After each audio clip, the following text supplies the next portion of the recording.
Sometimes we do, sometimes we don't. Okay? So make sure that that should be saying situational hitting instead of situation hitting. Okay? So when I say that, if our plan and approaching, we've got a runner on first and we're no outs, and I don't give a bunt, I'm always telling our girls, look for something out over the plate we can drive behind the runner, in particular in the right center gap. Okay? So that changes our plan and our approach and how we're going to make an adjustment to this pitcher, given what we know that pitcher does, whether they throw the type of pitcher they are. Okay? And by the way, as we make those adjustments, we may find that we need to go forward. Okay?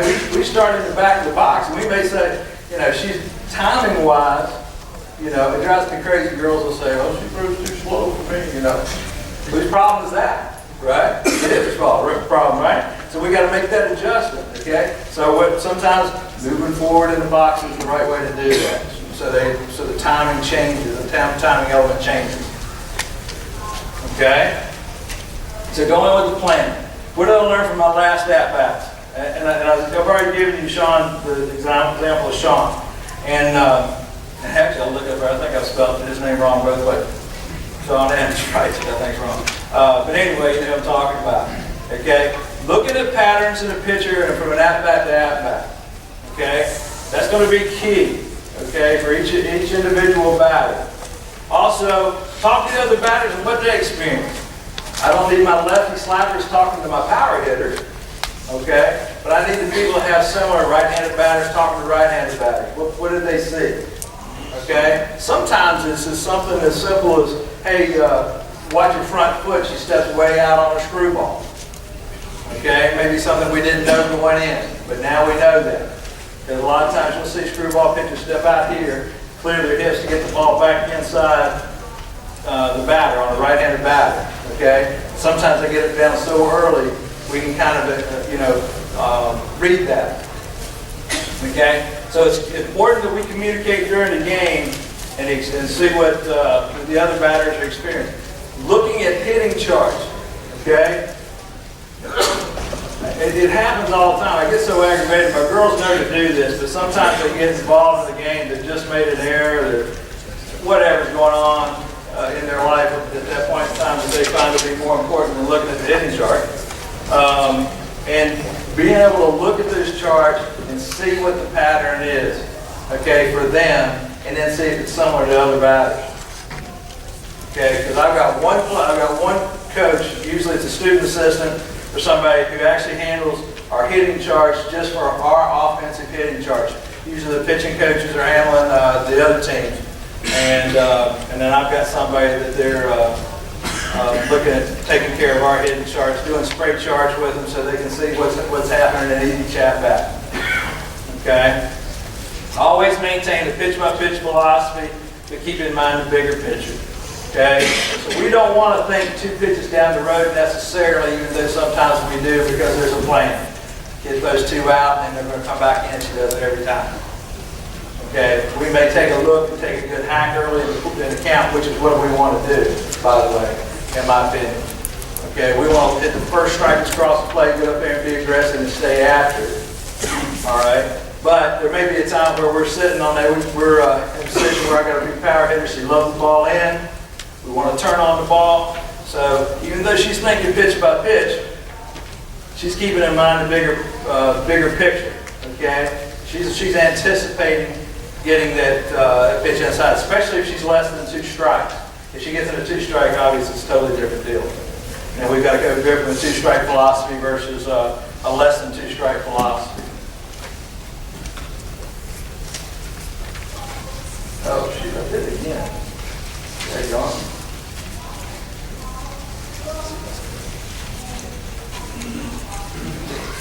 Game by game. For us, it may not be as plausible for you guys.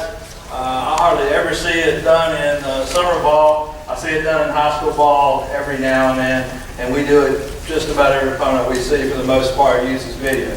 So if you can do video analysis, that's great. Okay, and I think it's really key.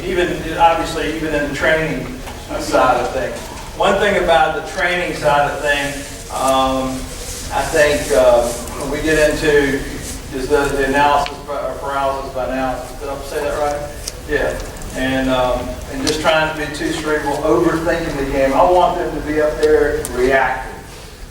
Okay? I don't want them up there thinking about it too much, even though the plan and the process, if they practice that, now they're in a reaction mode. They can't go into the plan and proceed into the box and then try to overthink the situation. That needs to be second nature to them. Now all of a sudden they're in there taking what they already know, be confident and react to the pitches to be in front. Fine line there. Fine line. It takes a talented kid to be able to do that.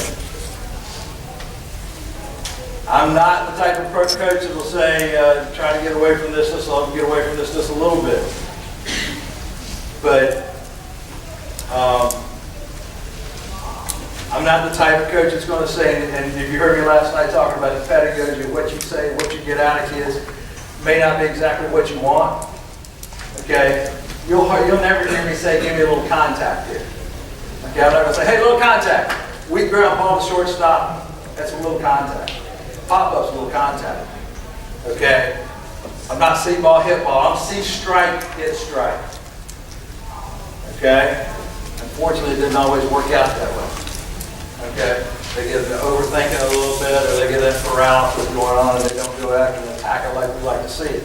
But watch what you say, because what you say in any at-bat and trying to help in the adjustment phase of it may be what you get. So if you say shorten up, just put the ball in play, you may get a ground ball back to the pitcher. From a goal standpoint, what you ask her to do, she's successful. She put the ball in play. All right? That's not what you wanted to have happen. Say something more of, hey, find the center of the ball, find a hole with it. Hey, beat this thing out, whatever it takes. All right? And try to develop that, because unfortunately, sometimes, and I've said this last night as well, and I think you see this more with girls than boys. Okay? The girls are going to take you very literally. Okay? It's to a fault sometimes. Boys won't listen anyway. Okay? They're going to do whatever the hell they think, whatever they think they should do. Okay? So, that's not always true either, obviously. But for the most part, you're going to have, girls aren't going to listen, and it is very much a positive thing, in my opinion, to coach girls, and one of the reasons why I enjoy coaching a female athlete. But, that being said, there are some differences there. Scouts and pitchers, pitchers and the tendencies if possible. 5 minutes. 5 minutes. I always like to see teams that go and sit and watch the game before then, or go and watch the game earlier. Our game, they're going to see somebody the next day. We have that happen a lot of times in our early tournaments. And it's easily done with the summer ball tournaments, but I don't see it a whole lot. Okay, I think the problem is probably as much as anything is, I know in the summertime it's hot, you're trying to get them out of the sun, there's a lot of things that go into factor into why you would want to sit and watch a game or not. But if it's a big game, if it's a game that you think is very important, I think it's important to sit there and watch 2 or 3 innings and just sit in the heat if you have to be able to do that. The scouting of pitchers, obviously, in their tendencies if possible is huge. Being able to take that game by game, obviously we do our scouts and do it. Sometimes we do some video exchanges, not a lot of that, some of it we do. And then obviously we get scouts from other teams. Scout yourself in your own tendencies. Okay? This is probably the thing that we do the least. Okay? I've always, well, no, I'm not going to go about Virginia Tech football here, but I've always wondered if we ever scouted our own offense sometimes, because it seemed like everybody else knew what we were going to do. So anyway, I figured we could probably figure out what we were doing too. So anyway, scout yourself. Kind of look at those things. And I tell our girls to look, and we have to do that obviously, and say, hey, look at what you're doing here with this pitch. Okay? And don't talk to me about, I'm out on my front foot. Don't talk to me about it on your front foot if your first pitch and the second pitch went down the pipe. I don't want to talk about that. I want to talk about you stroking the 2 pitches you just missed. So my adjustment phase for that kid is, instead of having to chase the pitch out over the plate or a change-up, sit and rip early and hit the pitch. Now, if you were missing the pitches down the pipe, we got a problem. So we need to get back to the batting cage.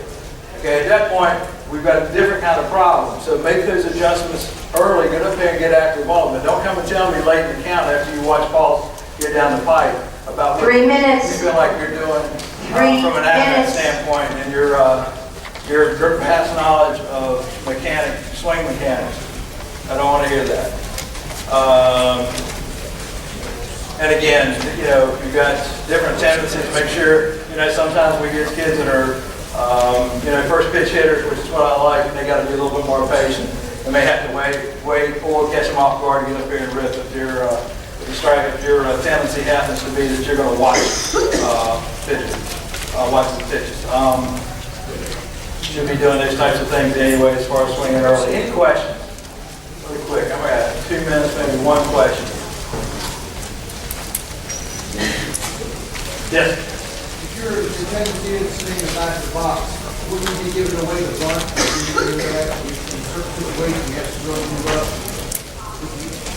Good question. Good question. Am I giving away the bunt if I do move up in the box? Because of our game, in my opinion, the way we do things, we don't bunt from the very front of the box anyway. Okay? And the reason why we don't do that is because our corners can tend to be crashing and we're looking at bunting back towards the middle third anyway. So I don't mind if they're even with the plate. Okay? I don't mind if they're up and it's not going to be, if they're up here, way in the front, then yeah, we're probably going to tip away a stack bunt. But if we start here and we just move up here, this is where we know we're going to keep the ball fair. And we know we're trying to bunt the middle 2/3 of what I call the dead zone with the corners crashing. See, in baseball, it's totally different. They're back. You're looking probably to point it up the line or not, right? In our game, we don't necessarily do that all the time. We're looking. We're trying to catch somebody off guard maybe sometimes, but for the most part, we're trying to look at the dead zone. Our bunch, sacrifice bunts in a little bit different area than it is in baseball, so I'm not as worried about that. Okay? Thank you very much.